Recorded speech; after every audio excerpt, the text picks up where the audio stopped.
Hello guys, जय Hind. Okay, तो आज हम करने वाले हैं हिस्ट्री के कुछ पीवाईक्यूज। एसएससी है सारे, ठीक है। देख रहे हो आप, ये क्वेश्चन पूछे गए हैं एसएससी में। जैसे कि ये देख लो आप, शुरुआत में सुदर्शन झील का विवरण गिरनार जूनागढ़ के एक शिलालेख में मिलता है। देखो क्या है, हम सब करेंगे। क्या है कि आप केवल हिस्ट्री क्वेश्चन करते हो, पर उसके जो ऑप्शंस हैं उनको नहीं देखते हो। और अगले बार जो क्वेश्चन आता है या अगली शिफ्ट में जो क्वेश्चन आते हैं उन्हीं से बनते हैं। समझ गए आप लोग? जैसे मैंने ये क्वेश्चन लगाए हुए हैं तो मैंने पूरी डिटेल उनकी कवर की हुई है, ठीक है। तो फुल एक्सप्लेनेशन के साथ हम चलेंगे। वीडियो को ज़्यादा लंबा नहीं रखेंगे, लंबा वीडियो रखने से क्या होता है, बोरियत होती है। समझ रहे हो? शॉर्ट रखो, पर वो रखो जो क्वेश्चन एग्जाम में आए। मैं गारंटी देता हूँ, जो भी मैं सीरीज चला रहा हूँ, जो भी मेरी वीडियोस आएंगी, उनमें एक आपको कॉमन टॉपिक मिलेंगे कि वो पीवाईक्यू में पूछेंगे। मैं पीवाईक्यू बेस्ड ही पढ़ाता हूँ। समझ गए आप लोग? ऑप्शन को खोलना बहुत इंपॉर्टेंट है, ठीक है। तो हम ऑप्शन के बेसिस पे चलेंगे। और वीडियो को लाइक करो, सब्सक्राइब कर देना चैनल को अगर आपको अच्छा लगे तो, ठीक है। अगर आपको लगे कि ये इस चैनल पे आपको कंटेंट बढ़िया मिलेगा, ठीक है, आपके काम की चीज़ें हैं, फ्री में इतना ऐसी स्लाइड्स कोई नहीं देता है, ठीक है। इतना कंटेंट फ्री में कोई नहीं देता है। मैं टेलीग्राम की लिंक डिस्क्रिप्शन में डाल दूंगा, आप वहाँ से ले सकते हैं, ठीक है। तो आज की क्लास शुरू करते हैं। ज़्यादा लंबी वीडियो मैं नहीं रखता हूँ, ठीक है। तो पहला क्वेश्चन देखो, पहला क्वेश्चन क्या पूछा जाता है। पहला क्वेश्चन पूछा जाता है कि अभिलेखों के अध्ययन को क्या कहा जाता है। अभिलेखों के अध्ययन को क्या कहा जाता है? एसएससी के सारे पीवाईक्यू हैं, एसएससी के ही हैं, कोई सीजीएल का है, ठीक है, कोई सीएचएसएल में, कोई एमटीएस में। तो क्या कहा जाता है? देखो, पहला ऑप्शन है न्यूमिस्मेटिक। न्यूमिस्मेटिक्स। क्या कहा जाता है इसे न्यूमिस्मेटिक्स में को? सिक्कों का अध्ययन। किसका अध्ययन? सिक्कों का। सिक्कों के अध्ययन को क्या कहते हैं? न्यूमिस्मेटिक्स, ठीक है। आर्कियोलॉजी। आर्कियोलॉजी किसे कहा जाता है? जो सर्वेक्षण होता है, समझ रहे हो? जो आर्कियोलॉजी, क्या किसे कहते हैं? आर्कियोलॉजी कहा जाता है जो पुराने हमारे स्रोत हैं, ईंटें हैं, जैसे इंडस वैली सिंधु घाटी सभ्यता में जो ईंटें मिलती हैं उनकी जो अध्ययन करते हैं पुराने स्रोतों को, उन्हें कहा जाता है आर्कियोलॉजी, ठीक है। और फिर क्या ऑप्शन है? अभिलेखों के अध्ययन को क्या कहते हैं? एपिग्राफी। इंग्लिश में कैसे लिखते हैं इसे? तो ये लिखा हुआ है इपिग्राफी। समझ रहे हो? इपिग्राफी कहते हैं अभिलेखों के अध्ययन को। पूछा गया है। अब देखो, अब आगे देखो, इसकी एक्सप्लेनेशन देखो। मैंने तीनों बताए हैं, ठीक है। इपिग्राफी कहते हैं अभिलेखों के अध्ययन को, ठीक है। हमारे जो जनक हैं, फादर ऑफ इंडियन आर्कियोलॉजी, समझ रहे हो? हमारे जो जनक हैं इंडियन आर्कियोलॉजी के, वो कौन है? Alexander Cunningham. अलेक्जेंडर कनिंघम ने 1861 में आर्कियोलॉजी सर्वे ऑफ इंडिया की स्थापना की थी। 1861 में। कब की थी? 1861 में अलेक्जेंडर कनिंघम ने। पूछा, आप कहोगे सर कहाँ पूछा गया? कई बार पूछा गया है। मैंने क्वेश्चन लगाए नहीं है, मैंने कुछ क्वेश्चन लिए हुए हैं, बाकी उनके ऑप्शन में खोल रहा हूँ, ठीक है। समझ गए? देखो, सबसे पुराने अभिलेख किसके हैं? सम्राट अशोक की, सबको पता है, ठीक है। कब खोजे गए थे? 1750 में। कब खोजे गए थे? 1750 में अशोक के अभिलेख खोजे गए थे। किसने? टी पैंथलर साहब ने। दिल्ली मेरठ के स्तंभ में पढ़ा था टी पैंथलर साहब ने। पर क्वेश्चन क्या आता है? ये क्वेश्चन तो आप यकीन नहीं करोगे, सीडीएस, सीएपीएफ, एसएससी और यूपीएससी का तो फेवरेट है ये क्वेश्चन, फेवरेट। मैं आपको तो इतने अ, बता दूंगा क्वेश्चन इसी से कि जेम्स प्रिंसिप साहब ने अशोक के अभिलेख को 1837 में पहली बार पढ़ा, ठीक है। तो क्वेश्चन आता है कि अशोक के अभिलेखों को सबसे पहले किसने पढ़ा? जेम्स प्रिंसिप साहब ने। कौन थे ये? तो ये एक मिंट ऑफिसर थे। Mint officer. जो मिंट क्या होता है? जो टकसाल में काम करते हैं, ईस्ट इंडिया कंपनी के मिंट ऑफिसर थे जेम्स प्रिंसिप साहब, जिन्होंने 1837 में पहली बार पढ़ा था अशोक के शिलालेखों को, अभिलेख को। समझ रहे हो? ठीक है। क्वेश्चन क्लियर हुआ? अब देख लो क्वेश्चन। अशोक जो जो एसएससी में पूछा गया है कि अशोक के अभिलेखों को सर्वप्रथम पढ़ने में किसे सफलता मिलती है? तो अलेक्जेंडर कनिंघम ऑप्शन में था आपके। ये कौन थे? Archaeology of survey of India की स्थापना की थी 1861 में। अभी पढ़ के आए, देखो कैसे आपको ऑप्शन से दूसरा कुछ ऑप्शन एलिमिनेट खत्म होता है। टी पेंथलर, टी पेंथलर हमने पढ़ा है, क्या पढ़ा है ये देख लो। टी पेंथलर साहब खोज की थी इन्होंने 1750 में, ठीक है। फिर आते हैं जेम्स प्रिंसिप साहब। कौन? जेम्स प्रिंसिप, जिन्होंने 1837 में पहली बार अशोक के शिलालेख को पढ़ा था, ठीक है, अभिलेखों को। क्वेश्चन क्लियर हुआ? ऑप्शन क्लियर हुए चारों? अगली बार अगर क्वेश्चन इससे आया टी पेंथलर से कि 1750 में किसने खोज की, तो कर लोगे। अलेक्जेंडर कनिंघम से क्वेश्चन आया, कर लोगे। ऑप्शन चारों क्लियर हो गए, पहले क्वेश्चन के ऑप्शन चारों क्लियर हैं, ठीक है। आगे बढ़े, नेक्स्ट क्वेश्चन देखो। मैं पहले ही कह रहा हूँ बहुत इंपॉर्टेंट है, मजा आ जाएगा आपको। ऐसी ही वीडियो आएंगी, ऐसी ही आपको पूरी हिस्ट्री, ज्योग्राफी और इकोनॉमिक्स तो चल ही रही है, ठीक है। अब देखो, सती प्रथा का प्रथम लिखित साक्ष्य, सती प्रथा का प्रथम लिखित साक्ष्य किस अभिलेख से प्राप्त होता है? ये पूछा गया था एसएससी 2024 में, ठीक है, और 25 में पूछा गया है, सीएचएसएल 2023 का में पूछा गया है, एमटीएस 2023 में पूछा गया है। सेम, सती प्रथा का प्रथम लिखित साक्ष्य किस अभिलेख से प्राप्त होता है? तो देखो, चार अभिलेख लिखे हुए हैं, एरण, एहोल, प्रयाग, हाथी गुम्फा। अब देखो, प्रॉब्लम क्या होती है कि आप कहोगे कि हमें केवल ऑप्शन क्वेश्चन का आंसर पता नहीं करना है, वो तो मैं अभी बता देता हूँ कि एरण अभिलेख से सती प्रथा के प्रथम, बट हमें ऑप्शन खोल लें, क्वेश्चन तो अगले ऑप्शन से आएगा, ठीक है। देखो, पहला है प्रयाग प्रशस्ति। भाई ये फिर सीडीएस, सीएपीएफ और एनडीए, सीडीएस, कई बार यूपीएससी का ये फेवरेट है अभिलेख। तो इलाहाबाद को कहते हैं स्थान में, इलाहाबाद में मिलता है। किससे रिलेटेड? समुद्रगुप्त, ठीक है, समुद्रगुप्त से रिलेटेड है प्रयाग प्रशस्ति। किसने लिखा था? हरिसेन ने। तो ये भी पूछा जाता है कि लेखक कौन है अभी इसके? हरिसेन, ठीक है। क्वेश्चन क्लियर हुआ पहला प्रयाग प्रशस्ति वाला, ठीक है।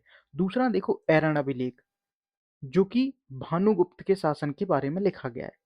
सती प्रथा का पहला लिखित साक्ष्य किसमें मिलता है? एरण अभिलेख में। यही क्वेश्चन था, एरण अभिलेख। पर हमने क्या देखा? भानुगुप्त। प्रयाग प्रशस्ति देख लिया। एहोल देखो, एहोल इंस्क्रिप्शन पुलकेशन द्वितीय के शासनकाल में मिलता है। हर्षवर्धन के साथ संघर्ष की इसमें कहानी का विवरण मिलता है, ठीक है। क्वेश्चन क्या था कि सती प्रथा का प्रथम लिखित साक्ष्य, हमने क्या क्या देख लिया? तीनों देखा, एरण अभिलेख, एहोल, पुलकेशन द्वितीय, हर्षवर्धन के साथ संघर्ष मिलता है इसमें, और प्रयाग प्रशस्ति समुद्रगुप्त, ठीक है, हरिसेन द्वारा लिखा गया है। क्वेश्चन की इन तीनों से क्वेश्चन डिफरेंट हर साल ही आएंगे, हर साल आते हैं। आप कर लोगे ना गाइस, ठीक है। आगे बढ़े, ओके, ठीक है, इतना क्लियर हुआ। देखो, बहुत इंपॉर्टेंट चीज मैं पढ़ा रहा हूँ आपको, आप हल्के में मत लेना इसी। आप अगर एसएससी की किसी भी कॉम्पिटिटिव एग्जाम की प्रिपरेशन कर रहे हो, सीरियस स्टूडेंट हो, आप खुद जानते हो कि ये क्वेश्चन कितने इंपॉर्टेंट हैं। ये ऑप्शन से ही क्वेश्चन बनते हैं, चाहे वो एसएससी हो या यूपीएससी हो, ठीक है। इन्हीं ऑप्शन से नेक्स्ट क्वेश्चन तैयार किया जाता है। बट बच्चे क्या करते हैं? सिर्फ केवल आंसर पता करते हैं, क्वेश्चन उन्हें मतलब नहीं होता है। तो हम क्वेश्चन देखते हैं और उनके ऑप्शन को प्रिपेयर करते हैं। अब आपका अगला क्वेश्चन जो आएगा कि प्रयाग प्रशस्ति के लेखक कौन है? तो हरिसेन। किससे रिलेटेड है? समुद्रगुप्त। कर लोगे, ये होल पुलकेशन द्वितीय, ठीक है। अगला क्वेश्चन देख लो। देखो, भीतरी स्तंभ जूनागढ़, भीतरी, जूनागढ़ को ही भीतरी कहते हैं, किस महत्वपूर्ण ऐतिहासिक घटना की जानकारी मिलती है? अरे यार, कितनी बार पूछा गया है, कितनी बार, ठीक है। तो सती प्रथा अभी हम करके आए हैं, कहाँ मिलता है? एरण में। ये ऑप्शन देखो, अगर आपका एक ऑप्शन क्लियर था तो ये क्वेश्चन गया था ना, ठीक है। कलिंग युद्ध अभी हम पढ़ेंगे, हूणों के आक्रमण और चंपू शैली। देखो तीन ऑप्शन देखो। तो जो जूनागढ़ अभिलेख है भीतरी, वो उसमें क्या मिलता है, हूणों के आक्रमण के बारे में। ठीक है, ये हो गया एक ऑप्शन क्लियर। अब दूसरा, ये आपको पता ही है, एरण वाला सती प्रथा। ठीक है, एक क्वेश्चन पूछा गया था 2024 में सेम, सुदर्शन झील का विवरण, मैंने ये इसलिए लगा दिया ताकि आपको भरोसा हो जाए। विवरण जूनागढ़ के एक शिलालेख, देखो जूनागढ़ गिरनार के शिलालेख सेम मिला, मिला ना। ठीक है, रचना शक शासक, कौन था, शक रूरल था की उपलब्धि के धर्म में किया गया, कौन था, रुद्रदमन प्रथम। अब देख लो आप, देखो ये मौर्यकालीन और जूनागढ़ अभिलेख। तो जूनागढ़ अभिलेख सुदर्शन झील का इतिहास। ठीक है, सुदर्शन झील का इतिहास देखोगे, रुद्रदमन के शासनकाल में बनती है। कौन था, शक शासक। कहां से पता चला हमें शक रूरल था, शक शक शक का सागा सस्ता, क्वेश्चन से। ठीक है, चंपू शैली से रिलेटेड है। ठीक है, सुदर्शन झील का निर्माण मौर्य के से गुप्त काल तक चला। किसने करवाया, रुद्रदमन ने, रुद्रदमन प्रथम ने। ठीक है, क्लियर हुआ, ये आपका क्वेश्चन एसएससी का मिला। कहाँ से मिला, ऑप्शन से मिला। मैं सारे आपको ऑप्शन से करवा सकता हूँ सारे, समझ रहे हो। अब देखो कलिंग युद्ध, देखो रुम्मनदेई एक पूछा जाता है आपका, रुम्मनदेई। तो कर व्यवस्था, टैक्स सिस्टम की जानकारी कहाँ से मिलती है, रुम्मनदेई अभिलेख से, टैक्स सिस्टम की जानकारी रुम्मनदेई से। ठीक है, अब देखो आपका एक क्वेश्चन में कलिंग युद्ध के बारे में, अब देख लो यहाँ, ये देखो हाथी गुम्फा अभिलेख बहुत फेमस है, पूछा गया है। तो कलिंग नरेश खारवेल के बारे में कहाँ मिलता है, कलिंग युद्ध के हाथी गुम्फा। क्लियर हो गया भाई, ऑप्शन भी चारों क्लियर। सती प्रथा पता चला, कलिंग युद्ध पता चला, चंपू शैली पता चला, हूणों का आक्रमण, चारों ऑप्शन क्लियर। क्लियर हो गया, कलिंग हाथी गुम्फा, नासिक सातवाहन से रिलेटेड है, और ये गरुड़ स्तंभ बेसनगर विदिशा से। ठीक है, भगवत धर्म भगवान विष्णु के प्राचीनतम सिक्कों के अध्ययन न्यूमिस्मेटिक्स। अभी हम ऊपर पढ़ के आए हैं, ये पूछा गया था एक बार पीवाईक्यू में, बट वो ऑप्शन में था इसलिए हमने कवर किया। क्लियर हुआ क्वेश्चन। तो ऐसे पढ़ा जाता है जीके को, कि एक क्वेश्चन आए हम लोग खोल के रख दें उसे, खोल के चारों ऑप्शन हमने पढ़े। लोग कहते हैं कहाँ से पढ़े एसएससी की जीएस, मैं कहता हूँ पीवाईक्यू से पढ़ो, इससे बेहतर कोई नहीं है, इससे बेहतर कोई नहीं है। और स्लाइड के लिए यार सब्सक्राइब कर लो चैनल को, बस आप। ठीक है, आपको मजा आएगा, मजा आएगा, आप एक बार पढ़ के देखना। मैं भी और लाऊंगा ऐसी वीडियोस आपके लिए, ले जाता ही रहूंगा, बट टाइम लगता है, ऐसी स्लाइड आपको चार ऑप्शन खोलो, समझ रहे हो, वो चीज है। अब देखो नेक्स्ट क्वेश्चन, मेगास्थनीज ने अपनी बुक इंडिका, पहले पूछा जाता था, कई बार पूछा गया कि इंडिका किसने लिखी है, तो किसने लिखी है, मेगास्थनीज ने। पूछी पूछी गई है, आपने पढ़ा ही होगा ये क्वेश्चन, अगर आप पीवाईक्यू लगाते हो तो आपने देखा होगा, इंडिका किसने लिखी है, मेगास्थनीज ने। भारतीय समाज को कितने वर्गों में विभाजित किया, अब थोड़ा सा अपर लेवल का पूछ लिया, कितने वर्गों में विभाजित किया है। सबसे पहले मेगास्थनीज कौन था, तो सेल्यूकस का एम्बेसडर, दूत था, राजदूत था सेल्यूकस का। किसके दरबार में आया था, चंद्रगुप्त मौर्य के। क्वेश्चन बन गया कि मेगास्थनीज, हमने ये इस एक वर्ड से पता किया कि सेल्यूकस का राजदूत था, चंद्रगुप्त मौर्य के दरबार, सॉरी, चंद्रगुप्त मौर्य के दरबार में आया था। ठीक है, देखो यहाँ देखो, ऐसी स्लाइड आपको मिलेंगी कहाँ यार। भारत में दास प्रथा नहीं है, ये किसने कहा था, इंडिका में लिखा है। भारतीय समाज को 7 वर्गों में विभाजित किसने किया है, तो मेगास्थनीज ने। अकाल नहीं पढ़ते हैं, ये किसने कहा है, मेगास्थनीज, इंडिका में। तो कितने वर्गों में बांटा, 7, कितने वर्गों में, 7। ठीक है, 7 वर्गों में बांटा है, समझ गए आप लोग। ओके, आगे बढ़े, आगे बढ़ते हैं। ये मैंने थोड़ी और इन्फॉर्मेशन दी है कि मेगास्थनी जो था सेल्यूनिकेटर का राजदूत था, चंद्रगुप्त मौर्य का दरबार में आया था, इंडिका बुक लिखी है, दास प्रथा नहीं है, 7 वर्गों में विभाजित है, यहाँ अकाल नहीं पड़ते। ये 3 बातें उसने अपनी किताब में कही थी। अब देखो, एक था डेमेस्कस, जो कि सीरिया के राजा एंटियोकस से बिंदुसार के दरबार में आया था। पूछा जाता है बिंदुसार के दरबार में कौन था? डेमेस्कस। फिर आया था डायनोसियस, जो कि इजिप्ट से आया था अशोक के दरबार में। डायनोसियस। ठीक है, तीनों क्लियर हो गए? क्लियर है? आगे बढ़ता है भाई। तो तीनों क्लियर हुए, डेमेस्कस, मेगास्थनीज और डायनोसियस। ओके, आगे बढ़ते हैं। आगे बढ़ो, यहां देखो, चीनी यात्री हुइनसांग ने किस विश्वविद्यालय में अध्ययन किया और उस समय वहां के आचार्य कौन थे? क्वेश्चन करो आप। चीनी ओके, चीनी यात्री हुइनसांग ने किस विश्वविद्यालय में अध्ययन किया और उस समय वहां के आचार्य कौन थे? तो हुइनसांग के बारे में जानकारी करो। ठीक है, हुइनसांग को क्या कहा जाता है? यात्रियों का राजकुमार, प्रिंस ऑफ पिलग्रिम्स। क्या कहते हैं? Prince of pilgrims. पुस्तक का नाम पूछा जाता है सी यू की। सी यू की किसने लिखी है? तो वो लिखी है हुइनसांग ने। ठीक है, हर्षवर्धन के दरबार में आया था। किसके दरबार में आया था? हर्षवर्धन। इंपॉर्टेंट है, पूछा गया है। ठीक है, कौन सा विश्वविद्यालय में गया था? नालंदा। आचार्य कौन थे? शीलभद्र। क्लियर हुआ? हुइनसांग के बारे में पूरी जानकारी क्लियर हुई। देखो, सी यू की बुक लिखी है। कौन सी? सी यू की बुक इसने लिखी। हर्षवर्धन के दरबार में आया, नालंदा में विश्वविद्यालय, शीलभद्र के टाइम पे गया। चारों क्लियर हुए? आप देख लो कुछ और जो हमारे यहाँ भारत चीनी यात्री आए हैं। फाइयान पूछा जाता है चंद्रगुप्त द्वितीय के दरबार में। बुक कौन सी है? फोयू की।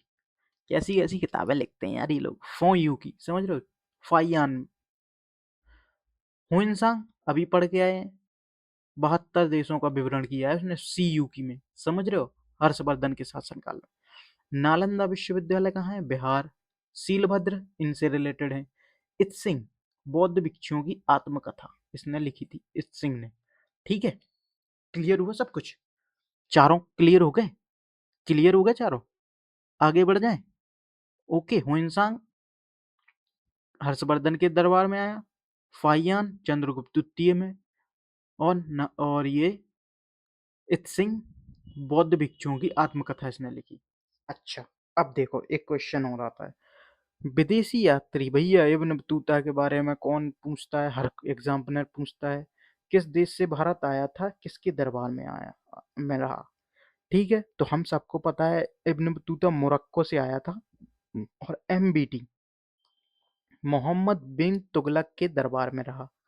ठीक है, ये बुक कौन सी बुक इसकी पूछी जाती है भाई? बुक तो भैया अल रहेला। कौन सी? अल रहेला इसका पूरा नाम था बुक का, जो मोहम्मद बिन तुगलक के दरबार में मोरक्को का जो देश से आया था, कौन था? इब्न बतूता ने लिखी थी अल रहेला। ठीक है, ये देख लो मोरक्को भाई यहाँ है। यहाँ से चल के बंदा आता है भारत की तरफ। भाई भारत क्यों भागते हैं ये लोग? देख रहे हो, यहाँ आया था दिल्ली में। यहाँ मोरक्को से चल के ये गया भाई साहब, यहाँ निपट के यहाँ आया भारत, इतनी दूर। समझ रहे हो? और समुद्री रूट से ही आते थे उस टाइम तो।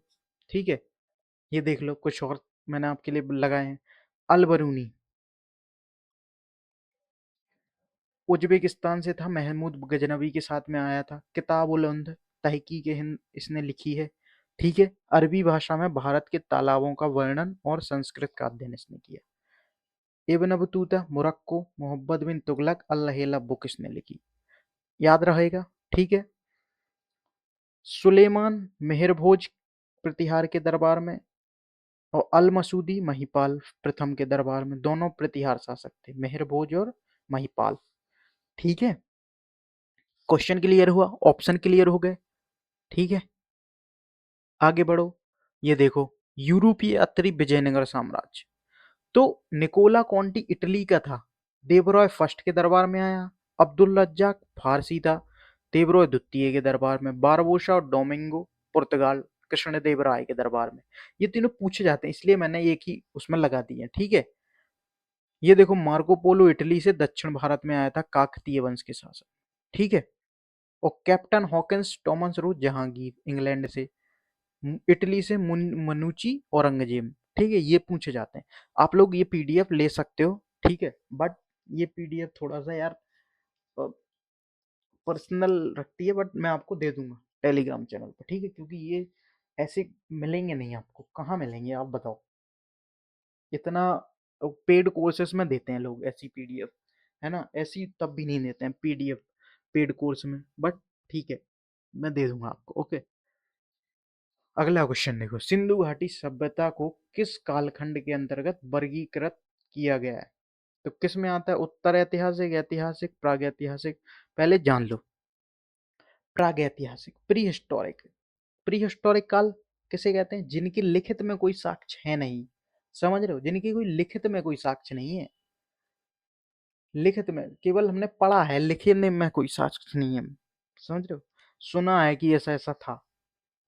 अब प्रोटो हिस्टोरिक, आद्य ऐतिहासिक काल, जिनके लिखित साक्ष्य उपलब्ध हैं लेकिन पढ़े नहीं गए हैं, जैसे सिंधु घाटी सभ्यता। तो इसका आंसर क्या है? आद्य ऐतिहासिक काल। बट क्यों? देखो, सिंधु घाटी सभ्यता की जो लिपि है वहां की कोई अभी तक पढ़ नहीं पाया, ठीक है, नहीं पढ़ पाया ना, तो आद्य ऐतिहासिक काल। वो ऐतिहासिक यानी लिखा और पढ़ा दोनों गया है उनको, जो लिखे भी गए हैं पढ़े भी गए हैं, जैसे अशोक के शिलालेख पढ़े भी गए हैं, जेम्स प्रिंसेप साहब ने पढ़ा है, ठीक है। तो सिंधु घाटी सभ्यता आद्य ऐतिहासिक प्रोटो हिस्टोरिक पीरियड की है, ठीक है। अगला क्वेश्चन देखो, ये कुछ मैंने लगा दिए हैं। कैसी सभ्यता है? कांस्य युगीन सभ्यता, ब्रॉन्ज एज, कॉपर और टिन। फर्स्ट अर्बनाइजेशन, पहली नगरीय सभ्यता इसको कहा जाता है। 2350 बीसी से 1750 बीसी तक ये चलती है, ठीक है। सिंधु घाटी सभ्यता प्रथम नगरीय सभ्यता। कोई दिक्कत? कैसी है? आद्य ऐतिहासिक सभ्यता है, प्रोटो हिस्टोरिक, ठीक है। क्लियर? आगे बढ़े, ओके। ये देखो, ये पूछा गया, सिंधु घाटी सब, ये कुछ नहीं है, ये तो ऐसे ही है। सिंधु घाटी सभ्यता का विस्तार किस भौगोलिक आकार में फैला हुआ था? तो गोलाकार, त्रिभुजाकार, वर्गाकार, आयताकार। तो कैसा था? ट्रायंगल शेप में था। कैसा? ट्रायंगल शेप, ठीक है। कहाँ देखो,